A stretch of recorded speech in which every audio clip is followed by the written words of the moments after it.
All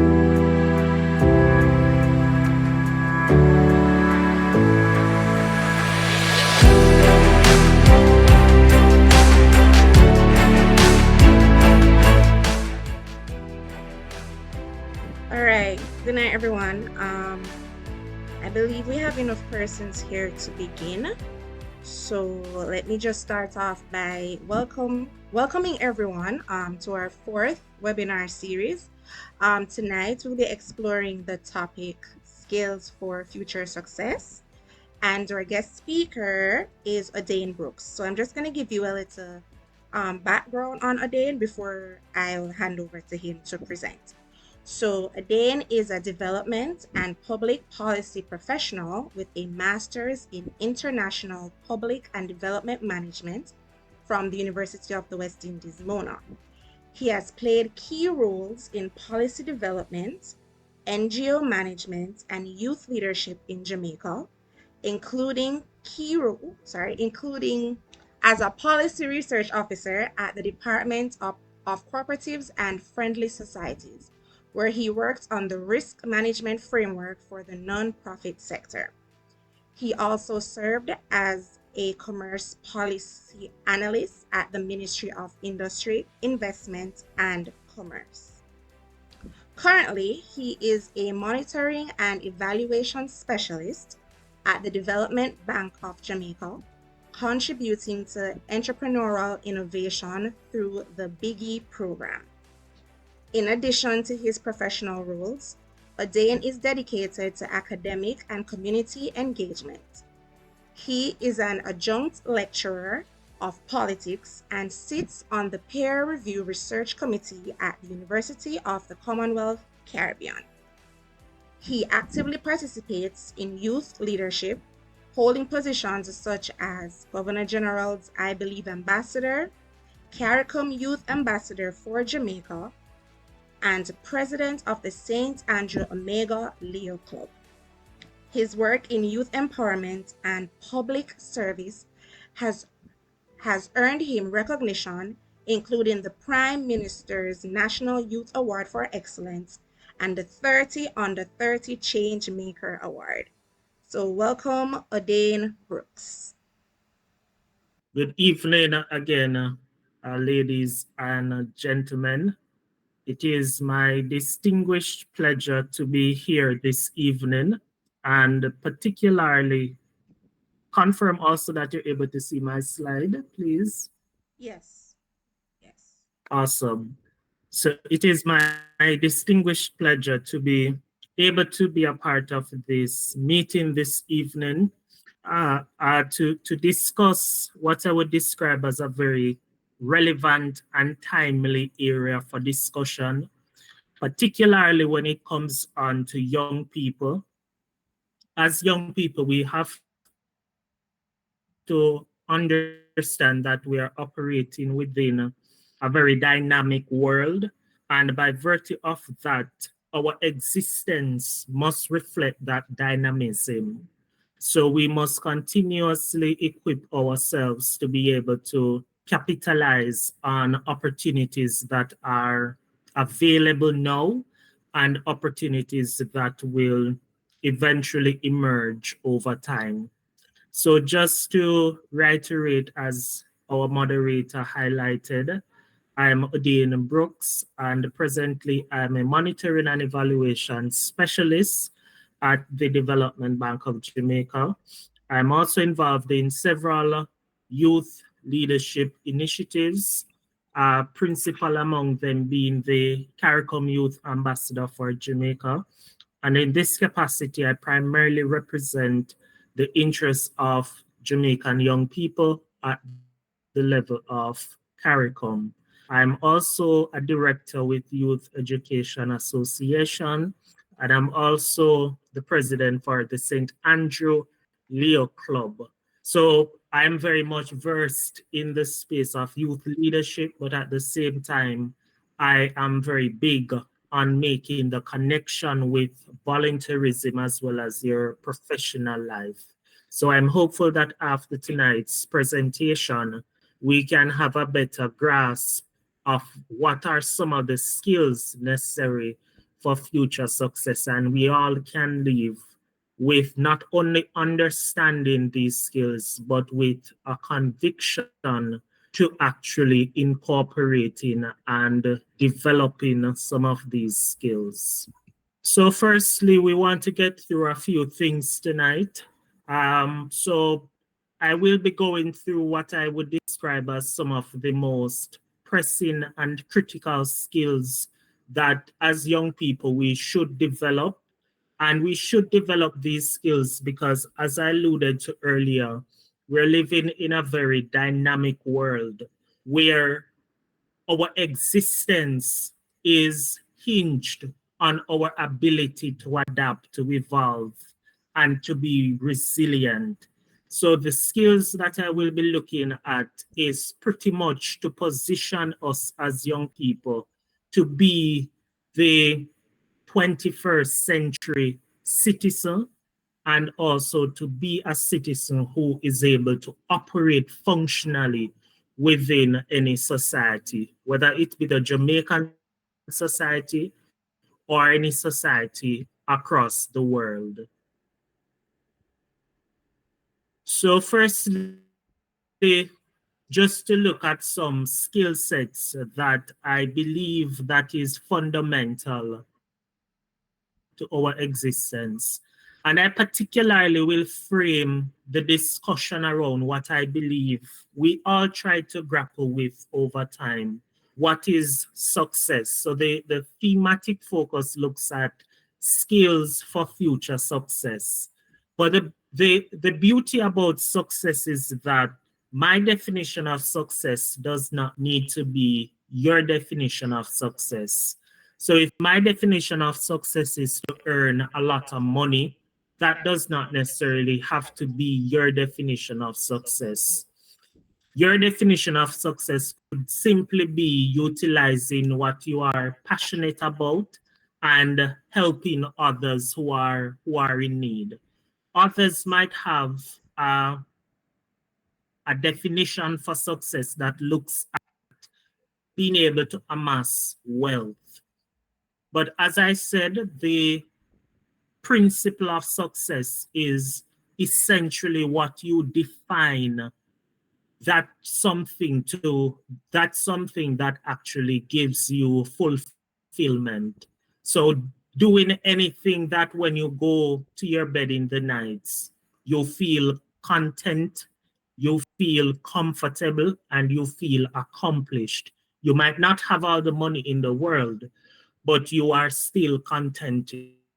So that is your success. Someone else's success can be something else. So that is important that I want us all to be cognizant of, that success is not linear and success is not static in the sense that one definition of success does not apply to all individuals.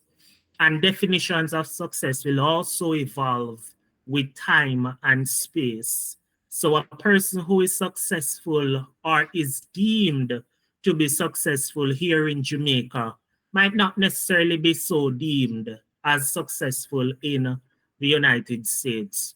But all of that aside, what I want us to understand, however, is that irrespective of what you deemed to be success, there are some critical principles or skills that you must adopt over time to make you positioned in the direction for success. And the first one that I want to look at is what we call adaptability. So adaptability really looks at your ability as an individual to adjust quickly to the changing environment that you live in. So as a young person, our continued existence and our continued competitiveness will be determined by the ability of us to adjust to the changes within the economy, within the society. So I know that the group is primarily consisted of young people. So you're either in higher education, or even you're in high school, or you are a young adult that is in the labor market. So I will center the discussion around that, are those levels of personal development, if you could say. Either you're in high school looking to transition to university, or university looking to transition to the working world. All of these skills will apply. So adaptability, we operate presently within a period where we describe as the fourth industrial revolution. What that simply means is that there is an evolution of technology. There is automation right across the board. No longer are we doing things manually. No longer are things labor intensive. A lot of what is being done in terms of productivity now is being done through machines and through automated systems and processes.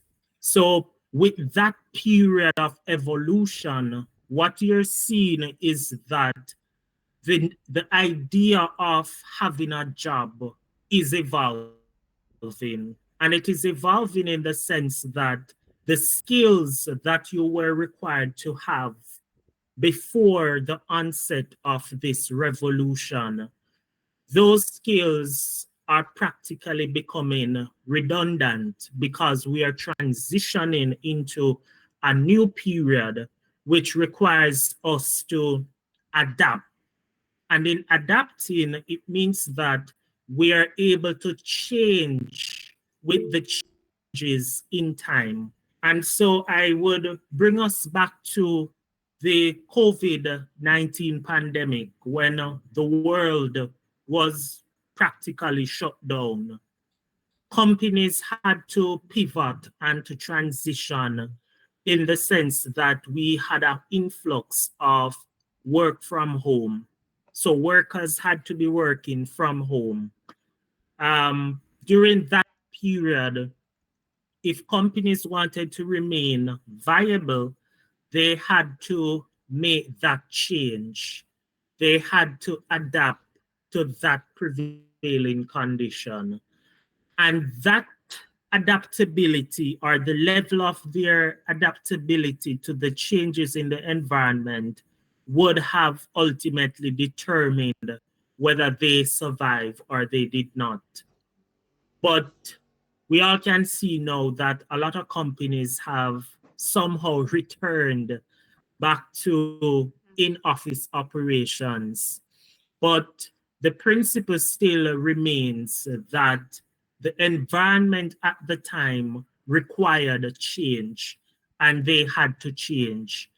But the thing is that the current environment that we live in, the economy, the society that we live in, the world, in fact, that we live in, it requires us to be able to change with time. And so you must be adaptable. You must be able to flex your muscles. You must be able to change and adjust. So we all know about the emergence Is that how of you seeing him now? AI technology. Sometimes. Although AI has been around for some time, but the emergence of generative AI, where if you had a secretarial position within an organization, you have to be contemplating whether your job will be on the line because of the emergence of generative AI. And why you have to consider that is because what you normally do can be done by AI systems. So if it is to type a letter, it can be done by via AI system. If it is to record the minutes of a meeting, it can be done by the AI system. So as an employee, if you are a secretarial staff, and this does not only apply to apply to secretarial staff, it applies to other individuals within the working space. But just for reference, I'm using secretarial staff. So as a secretarial staff, if you're not able to demonstrate that you bring value to the company, then you might have a challenge maintaining your actual job if that organization chooses to go the route of artificial intelligence. So, in you demonstrating adaptability, you must be able to acquire new skills, acquire new knowledge that demonstrates that you are an asset to the organization. An important skill that I emphasize that all young people should attempt to master is communication skills. Communication skills is fast becoming a skill set that determines the extent to which you rise within organizations. If you're not able to communicate effectively, then what you will find is that people will often not take you seriously. People will not take note of what you bring to the table. So you have to ensure that you develop your communication skills where you can communicate clearly, where you can communicate in such a way where you are believable, and you use that communication with clarity to build relationships. So communication is important. And if you are going to foster relationships, whether within the workplace or within the corporate space or within the nonprofit space, as many of you are involved with, you must be able to communicate effectively. And communication is any rocket science. You just have to look at how you compose your message. So ask yourself the question, is this message clear? If I should send this to the foundation's president, will he be able to understand this? If I send it to the secretary of the NGO, will she be able to understand this? If both are able to understand the message, then it meant that the communication was very clear. But if they're not able to, if they're having multiple interpretations, then it meant that the communication might not have been clear as it should. And the thing about communication is that communication, if not done properly, it can create confusion and it also looks bad on you as an individual. So very important that we all learn the skill of communicating. Another very quick one is emotional intelligence. And emotional intelligence pretty much is understanding how to manage our emotions. We are all human beings. We all go through different phases. Some days you feel bubbly, some days you just feel out of it. But in managing your emotions, there is an important dimension of time and place. If you're not able to demonstrate that sensitivity to time and place in the emotions that you utilize, you might not be able to build relationships or you might not be able to work with people very well. Another dimension to emotional intelligence is knowing how to read emotions of others and knowing when to do or not to do something. So emotional intelligence looks at you as an individual having empathy, for example. So if somebody is going through a difficult phase, you must be able to put your foot in the individual's shoe and imaginatively experience what they are also experiencing. So if someone is experiencing some misfortune, your response should not be, I don't business, I don't care. Because that demonstrates that you are lacking emotional intelligence, because within that moment you should demonstrate some amount of empathy, you should demonstrate some amount of care, because ultimately people will view you for those things. And if you don't get those things right, they create impressions among people. So within the workspace, you have to demonstrate that emotional intelligence. Very critical. And what I want us to notice is that the first three skills that I've actually gone through, those skills are not hard skills. Those skills you rarely learn in school.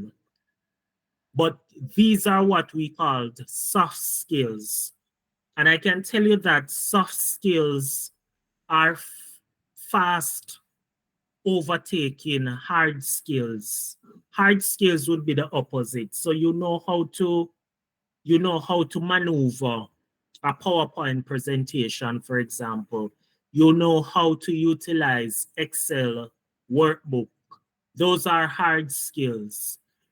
But the soft skills in terms of adaptability, communication, emotional intelligence, if you are able to master these skills, you would recognize that you build relationship with other people who in turn can help you to achieve the actual hard skills that you might not have. See? So you might be very brilliant at what you do. Say you're a secretarial staff, you might be very good at typing up letters in very fast times. But if your attitude is is not right, ultimately no one will necessarily praise you because you can do the secretarial typing very fast, because the impression we create is what will last with people. So it's very important that we master all of these soft skills. Another grouping of skills is general critical thinking. Critical thinking, again, is your ability to be given a set of information, and having that information before you, you must be able to assess the information, analyze the information, and make a critical assessment of what the information means, what the information is asking you to do. If you're not able to do that, you will see that you will not be able to align with what the world requires. So we live in a very fast-paced world presently, and things are constantly changing every minute, every minute.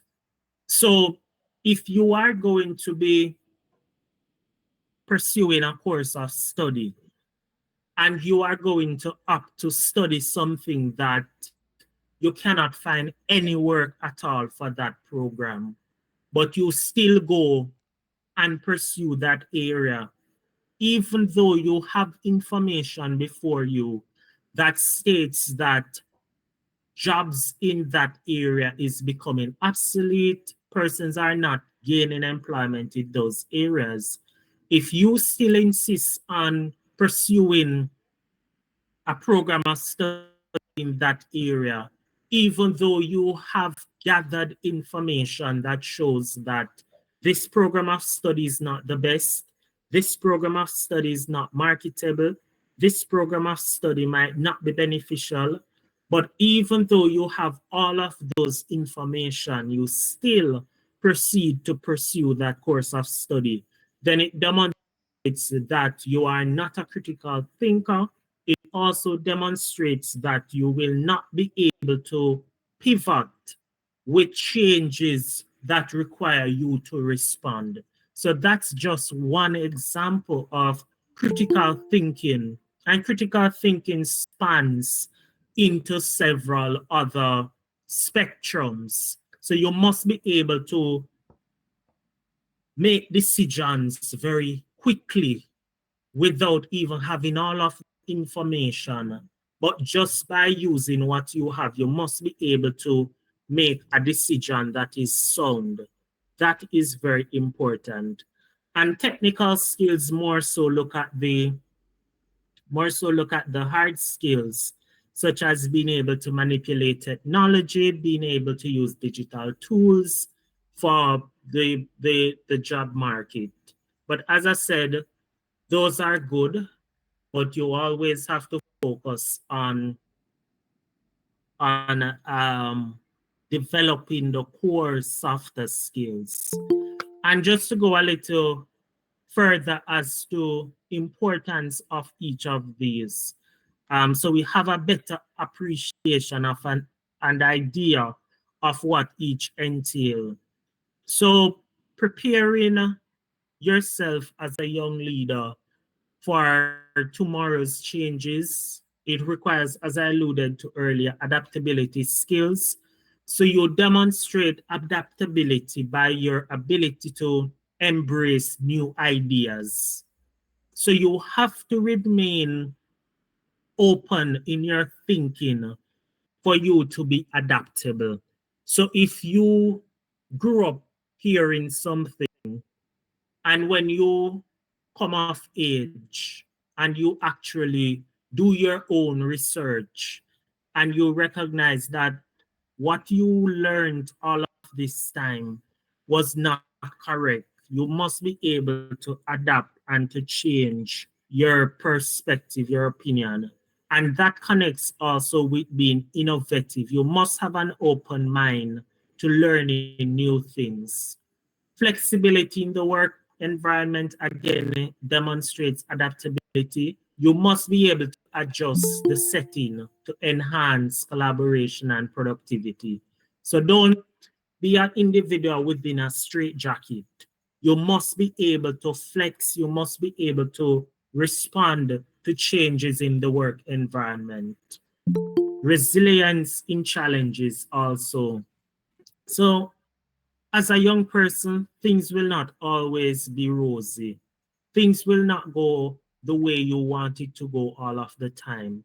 But you have to develop that firmness, you have to develop that stick to itiveness, you have to develop that strong will as an individual to continue to persevere, to continue to push through, because ultimately that will determine how far you actually go.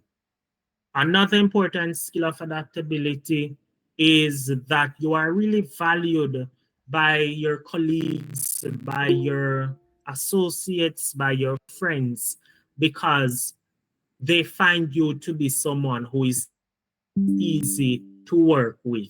I started at the top of the discussion to speak to where the world is at now in terms of the evolution, the transformation, the changes that are taking place. And if we're not able to keep a pace of those changes and to apply our intellect, to apply our knowledge, our insights as individuals, then we are in serious trouble. So the first thing we have to see how we can develop is how to be a critical thinker. A critical thinker you can learn in university, but it is a lot of doing. So you cannot memorize how to be a critical thinker. You cannot study how to be a critical thinker. What you can do is to apply yourself to becoming a critical thinker. So an important approach to becoming a critical thinker is the ability to analyze information objectively. So if I should present a set of information before you, you should not use your own biases to dissuade or to lean in a particular direction because you have biases. You must be able to look at the information, make an assessment, and communicate what your assessment is. And you can do this without bias, and you can do this with clarity of understanding. And you're able to also communicate this to others. Another principle, or rather another way of developing critical thinking, is actually being able to evaluate arguments and evidence. So you must be able to listen to an argument, and you must be able to say to yourself, but this doesn't make sense. This makes sense. I can see the logic in this. You must be able to do that because that demonstrates that you are a critical thinker. So you must be in a position to just scrutinize the validity or the merits within an argument. So if someone says something, you must be able to say, I don't agree with that argument because of this. Don't just say that you don't agree, but state why you don't agree. And you will find that being able to do this, you over time build credibility, and people are willing to listen to you because they see you as an authoritative person who is able to speak with legitimacy, and also they have confidence in when you speak or what you speak. Another one is to be able to make informed decisions. And another one is financial literacy and making money work for you. A lot of young people don't realize this important skill until it is too late. And financial literacy pretty much is having the knowledge of how money works. A lot of us see money, we have money, we spend money, we acquire money, but we actually don't know how money actually works and how it works in the sense of how can I multiply money? How can I grow money that I have? And should I do this? How it affects some aspects of money.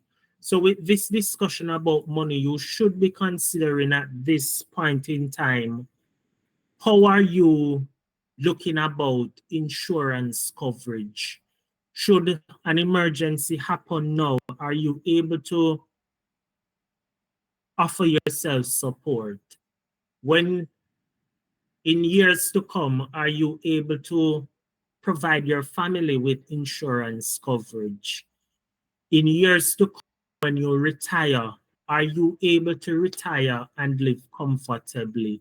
Those are all questions that we all need to consider as young persons because these things will determine the life that we will live ultimately. So very important that we consider those things. And as I said earlier, effective communication, the communication must be clear, concise, and must be clear and concise. And important to note that communication is not just what you say, but what you do not say and what you also communicate with your body language. Because I can tell you that a lot of persons, sometimes they say something, but it is not what they say, it is how they said it. So you have to be careful that what you say does not also bring about strife, because a lot of the time we get into some heated arguments, some heated conversations, and we insist that what we said is correct. But a lot of the time, it's not about whether it is actually correct. It is about how it is said. It is about who it was said in front of. Also, you have to watch your body language. So if you go into an interview room, you have to watch your body language, because whilst you might not be communicating verbally, your body can communicate to the interviewer something. And the beauty about body language is that oftentimes when you communicate something through body language, the recipient of that communication oftentimes does not say anything to you. What they do is that they form their opinions of you. And whether those opinions are true or false, you oftentimes don't have an opportunity to clarify or to correct those opinions. So very important that we safeguard against wrong impression through our body communication. Also, we have to develop over time effective written communication. You must be communicate something coherently in a written format. Because if we're not able to do that, we will have considerable problems as individuals to persuade people, to convince people to take particular actions for us. Another important skill of communication is active listening and feedback. As young people, too many of us listen to respond. We are not listening to actually understand what was said. We are just listening to offer a rebuttal. But we have to be very careful about that approach, because sometimes in listening to respond, we respond without even understanding what was said. So be very careful about that and try to adopt active listening, because sometimes, as the saying would go, is it is not everything that is good to eat, good to talk. So it is not everything that you might think of or you might say, this is what was said, you should respond to.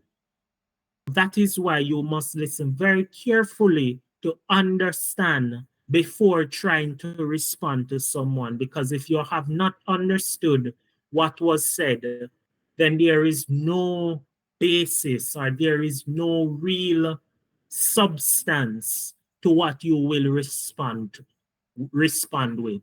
So you must listen actively. And generally speaking, communication skills possibly is one of the most influential things that will determine your success as a professional. You can have the best degree in the world, but if you're not able to communicate effectively, you might find that your career is stalled. So very important point for us all. We're getting down nicely. And we just made mention about the technical skills. The technical skills are more the hard skills that we all need to develop. Those hard skills are what you can learn within a university. Those are things you can learn from a book. So things such as digital literacy, you can learn those from a book. Um, and you want to learn these skills because they will ultimately determine the extent to which you will survive in this period of industrialization.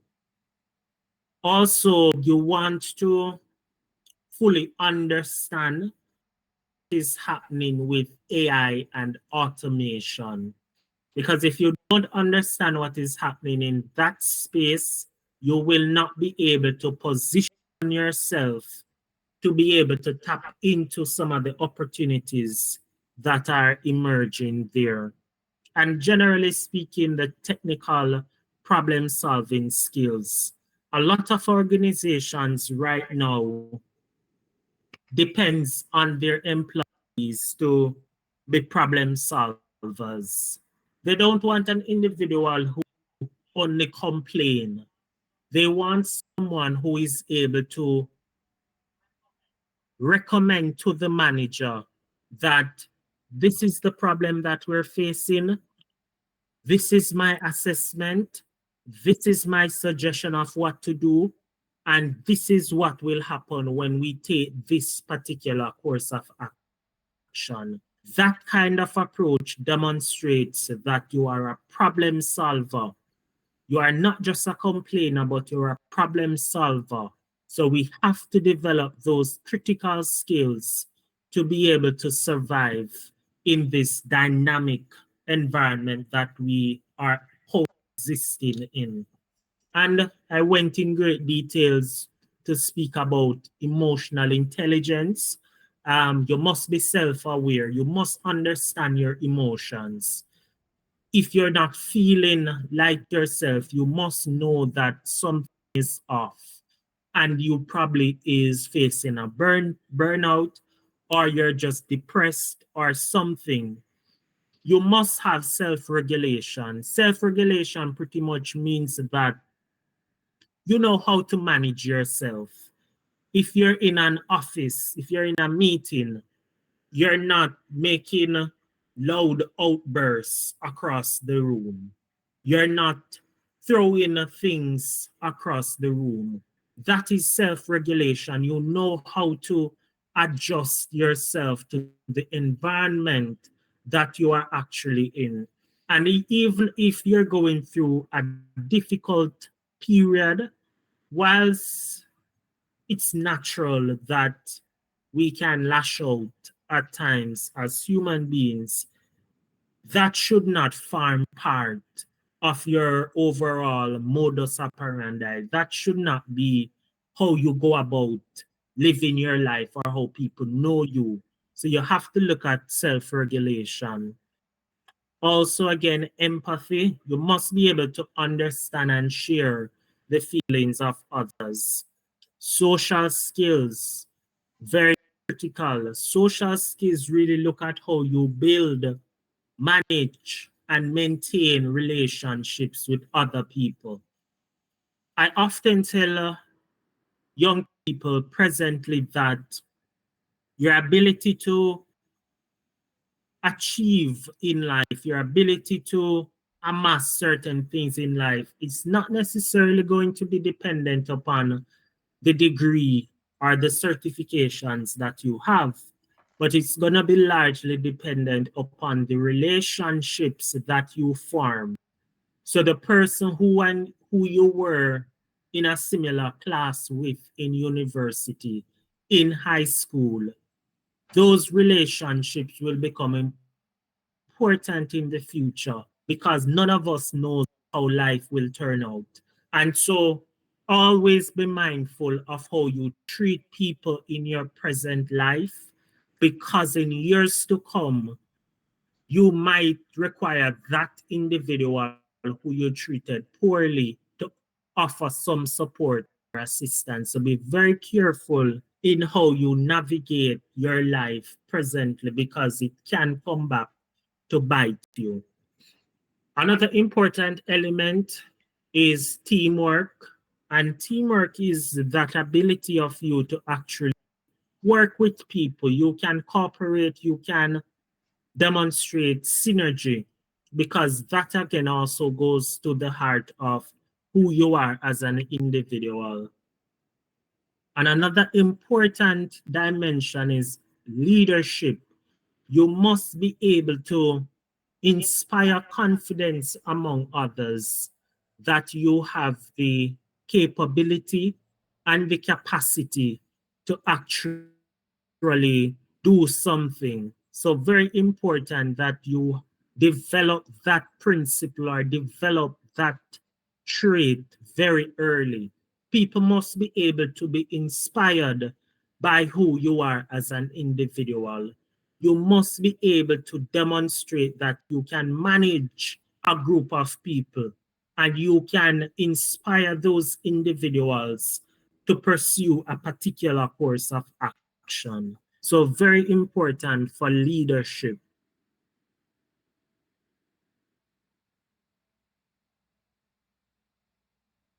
I think I would have gone through some of these already. So just to frame all of what I've discussed so far is that you are not just developing those skills out of or within a vacuum. You are developing those skills because you are operating within a country, you're operating within a world that is constantly changing. And if you are going to remain relevant and remain competitive, you must be able to demonstrate these skills. And I grouped the skills into hard skills and soft skills. Focus a lot on those soft skills. We oftentimes overlook them for the hard skills. So we go to the university, we get the degree, but at the end of the day, the attitude is just poor. That really will not necessarily bring you or take you to where you want to go. So focus on that. And those skills will be important because of the changes in the global job market. The landscape has changed. And even if you are an innovator or an entrepreneur, you are still required to have some of these things because you will have to work with people, you will manage people, and you will have to interface with potential customers, investors, financiers, etc. Um, and generally speaking, the skills that I've highlighted, those are what is in high demand. And another very important skill to develop is continuous learning. You must continue to be curious for knowledge.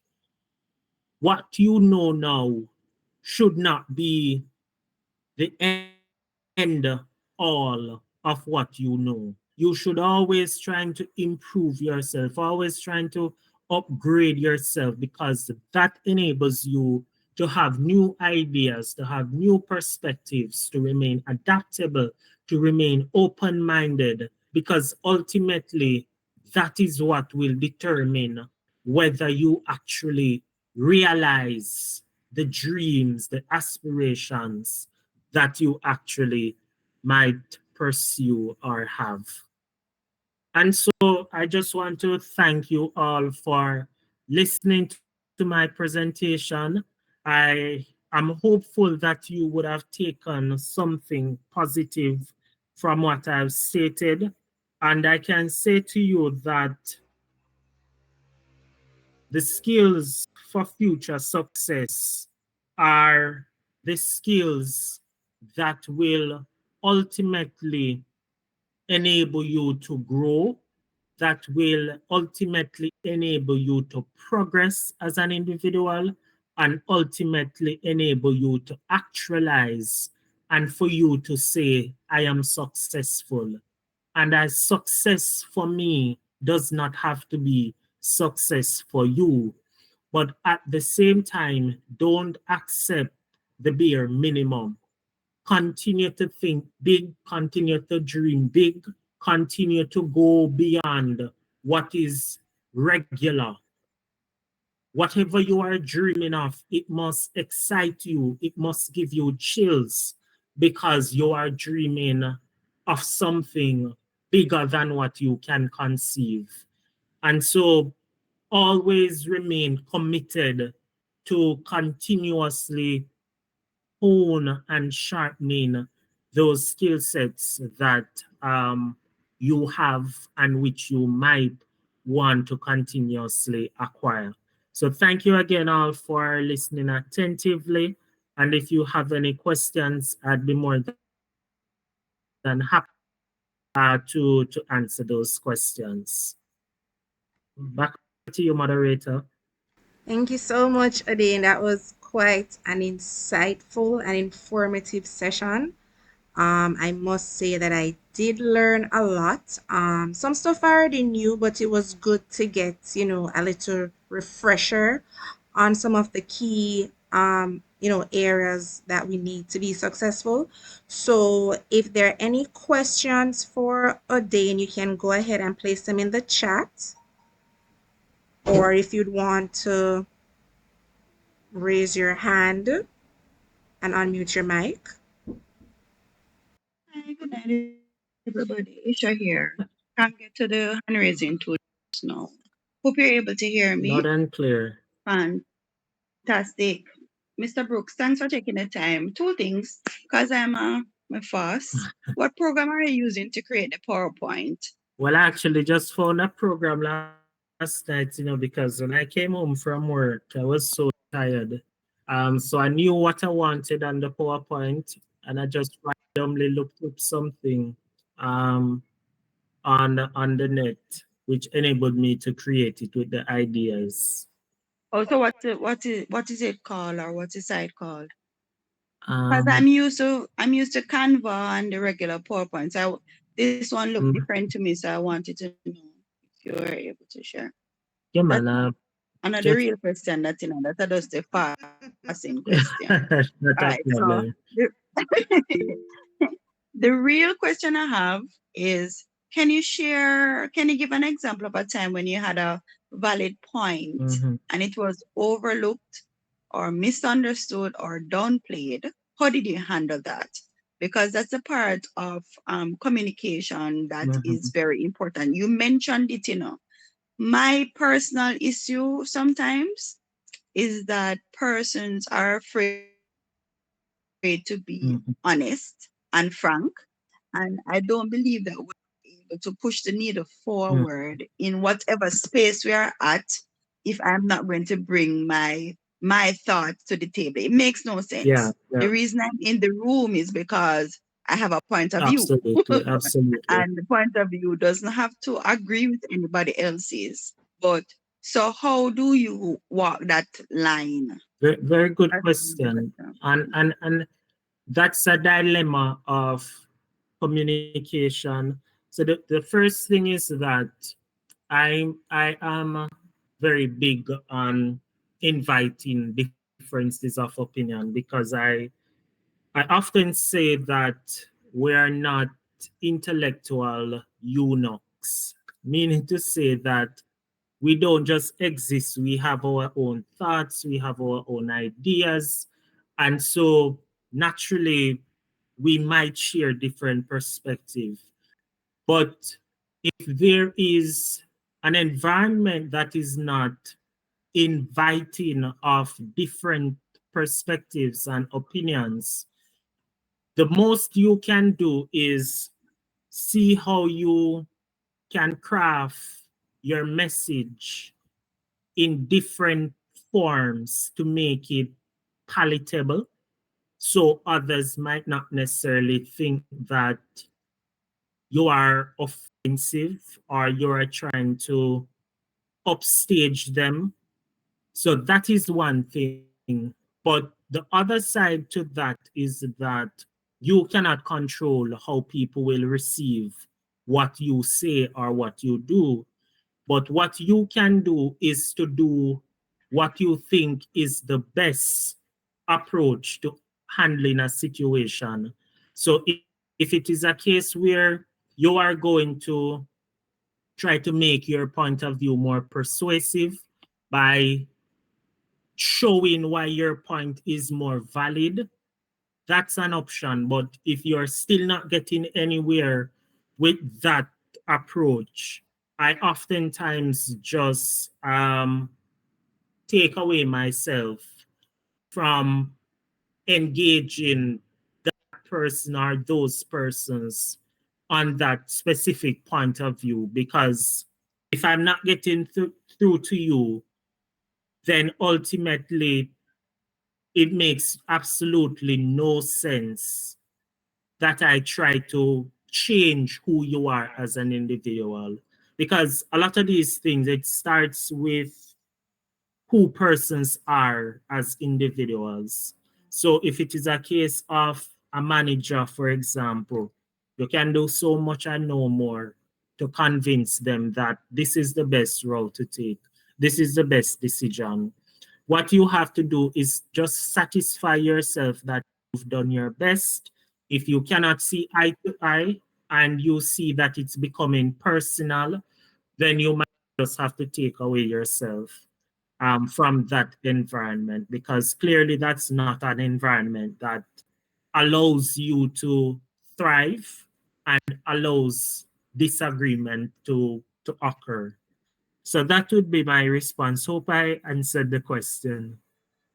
It's kind of like a more job interview like question for me, Odane, where it's more Okay. experiential. So that's why I was saying what is it's like I want to give you to give me an example of Mm-hmm. a situation you were in. It might be hard because you know you were not prepared for that. Yeah, yeah. But if there's something that come jumps out to you because you're a part of CARICOM, Mm-hmm. you're representing youths, and I'm sure that persons there have total different viewpoints of what youths need now, you Mm-hmm. know? So for me, I learn better when I hear people really, what is this? What is the thing that they actually did Mm-hmm. in this situation? Governor General said this, our Prime Minister man said this, whoever said this. Yeah, And you know, Isha, this is what I did. yeah, man. You know, I learned better that way. But I understand what you were saying, Mm-hmm. but my question it was more from an experiential point of view. If you could give an example. The thing So is that I work in government, and I wouldn't say that I have gone to that extreme where my idea clashes with someone else and it creates some amount of friction or some amount of toxic energy, because I'm a very public spirited person and my coworkers are similarly public spirited. So when we get in the office in the mornings, we have good amount of discussion about things that are happening in the news. And we don't necessarily see eye to eye on those things. We are very passionate about our viewpoint.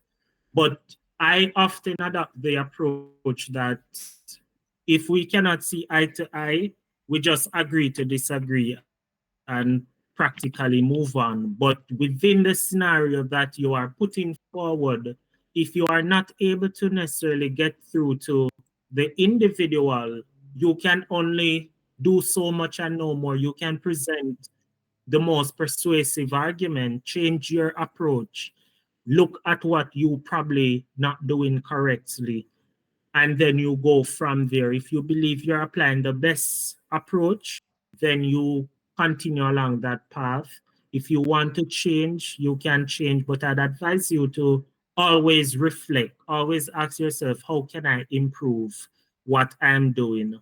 And if there is still an impasse, you can maybe invite a third party into that stalemate between yourself and others to see who might be at fault or who might need to just take a step back, look into themselves, and might change the approach. Um, so those are some of the ways that have seen it operate in corporate spaces. most appreciative, Odin. Thank you. Emma, not a problem. All right, Odin, we have two questions. Any other questions? Yes, we have two. So one here is that you mentioned you work with DBJ as well. Are there any grants for nonprofit groups?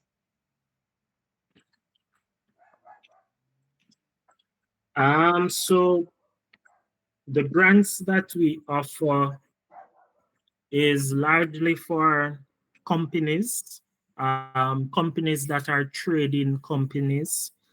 So we don't offer grants to NGOs at this point in time. So the most grants for NGO you will find is with corporate entities as well as with embassies and high commissions, because I'm also in the grant also in the nonprofit space as well. I actually was a nonprofit administrator when I worked at the Department of Cooperatives, where I assisted to develop relevant policies for the sector.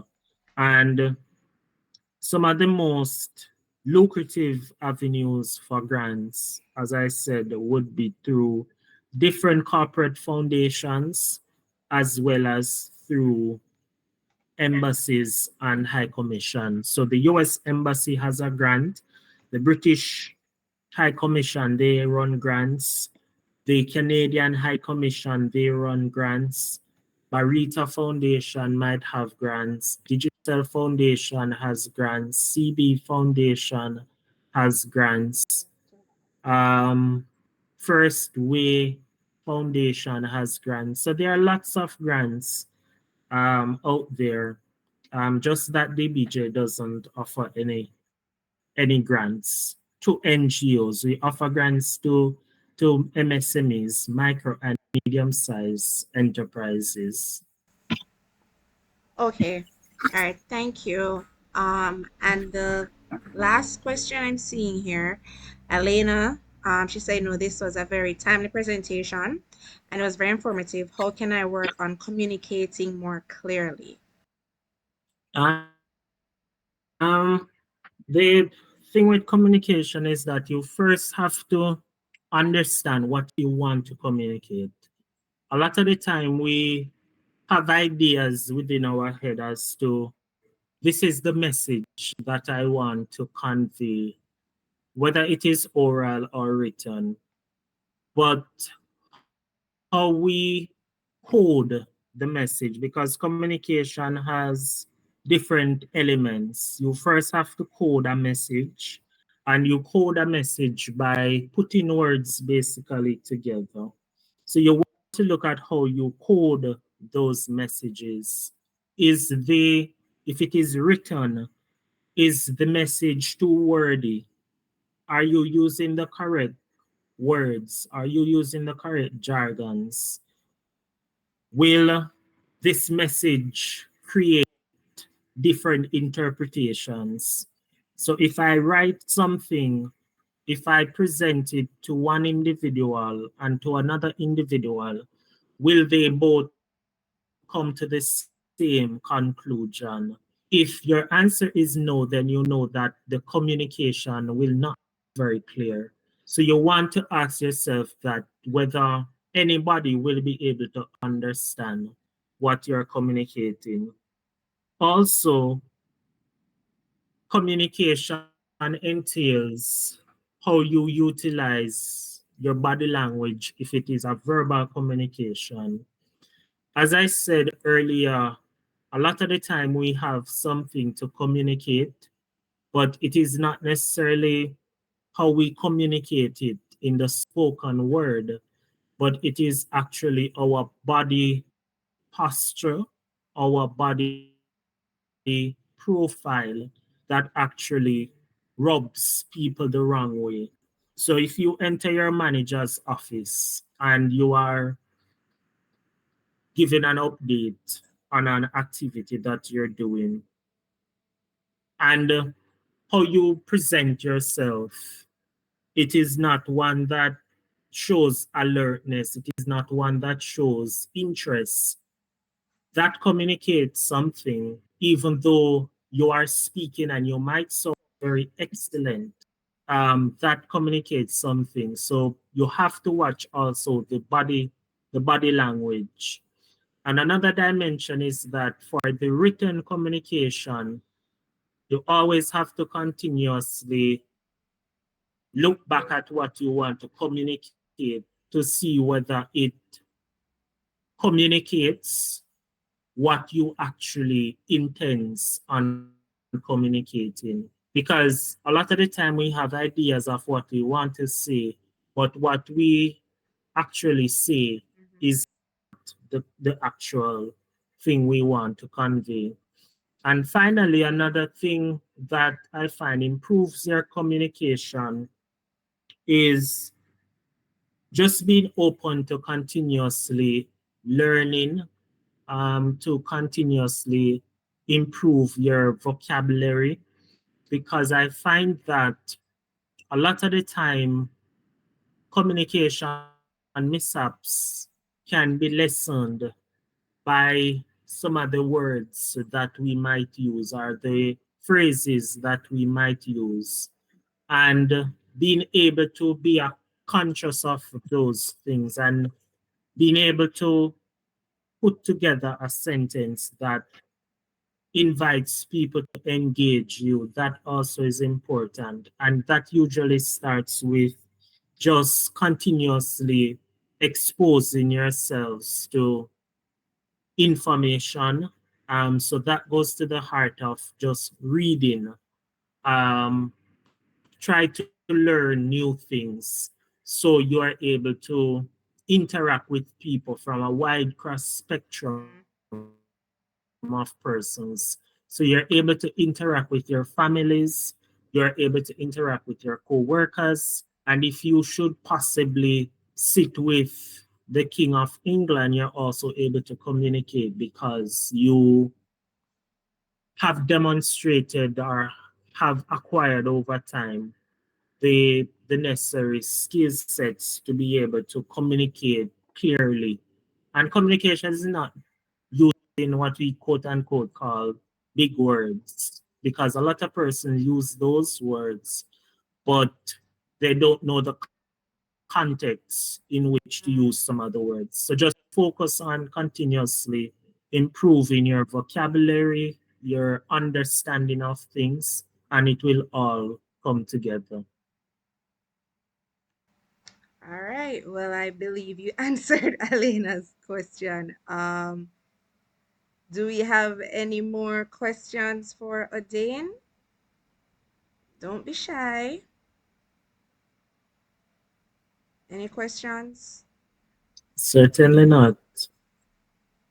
Well, I guess they don't have any right now, but if they do have any questions in the future, Odane, how would they reach to you? Okay. The easiest way right now is through my different social media platforms. They can reach out to me on Odane Brooks, JA on Instagram. I'm also on LinkedIn at Odane Brooks, Facebook Odane Brooks, Twitter Odane Brooks JA. Um, so once they drop me a message on those, they'll definitely be able to reach me very quickly. Okay, no problem. Before we wrap up, we're going to actually do. And Oh, sorry. Go ahead. mhm. No, I just wanted to kind of have an idea of the profile of the audience, because I usually want to know who I'm amongst. If it's students, working professionals, or so forth. Can you guys drop that in the chat? I know some are students, but I can't speak for everyone. So if you could just drop that in the chat, that would be helpful. Okay. Okay, so okay. So we have some students, working professional, university students, students and working professional.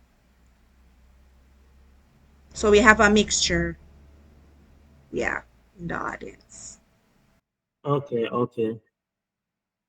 And I'm always available um, for whatever advice I can provide. Um, I've been a student. I'm still a student. So I've been on both spectrum, being a student, being a professional, being even a lecturer. So I think I've seen a lot uh, in my few years so far. So they can always reach out to me if they have any questions, whether relating to this presentation or work related and so forth. Okay, no problem. And I believe the presentation would be helpful. So if possible, if you could share it with us so that I could share it with them. All right, thank you.